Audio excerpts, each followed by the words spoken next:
네, 단식 중이던 더불어민주당 이재명 대표가 오늘 아침에 건강 악화로 병원으로 긴급 이송됐습니다. 단식에 돌입한 지 19일째였는데요. 네, 자세한 내용은 국회 나가 있는 취재기자 연결해서 알아보겠습니다. 이다현 기자 소식 전해주시죠. 네, 국회입니다. 국회에서 단식을 이어오던 더불어민주당 이재명 대표는 오늘 오전 7시쯤 119 구급대에 의해 병원으로 옮겨졌습니다. 건강 상태가 악화됐기 때문인데요. 당 관계자는 이 대표가 이송 당시 탈수 증세가 심하고 정신이 혼미한 상태였다고 전했습니다. 우선 여의도 성모병원으로 옮겨진 이재명 대표는 장기간 단식으로 신체 기능이 상당히 저하됐다는 의료진의 소견을 들었고요. 응급조치를 받은 뒤 다시 녹색병원으로 이송돼 회복 치료를 받고 있습니다. 이재명 대표는 지난달 31일 취임 1주년 기자회견에서 무기한 단식을 선언했습니다. 민주주의 파괴에 맞서는 마지막 수단이라면서 무능 폭력 정권을 향해 국민 항쟁을 시작하겠다고 단식을 시작했습니다. 국민의힘은 이 대표의 단식에 대해 검찰의 수사를 피하기 위한 방탄 단식이자 민폐 단식이라고 비판해왔는데요.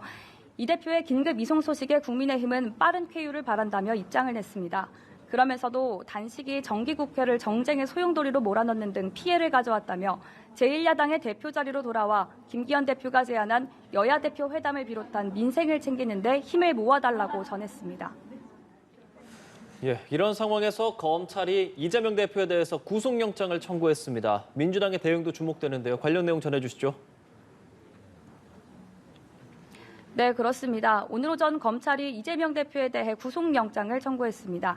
백현동 개발사업 특혜 의혹 그리고 쌍방울그룹 대북 송금 의혹과 관련해 이 대표의 신병 확보에 나선 겁니다.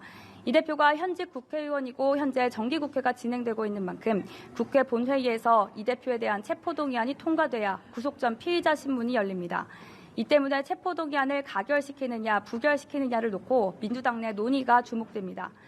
이와 관련해 한동훈 법무부 장관은 오늘 오전 수사받던 피의자가 단식해서 자해한다고 해서 사법 시스템이 정지되는 선례가 만들어지면 안 된다고 생각한다고 취재진에게 입장을 밝혔습니다. 또 다수당의 권력을 이용해 개인의 비위를 옹호하는 것을 국민들의 최악의 권력 남용이라고 생각할 것이라고 지적했습니다. 네, 또 민주당 박광훈 원내대표의 교섭단체 연설도 있었는데요. 어떤 내용들이 나왔습니까?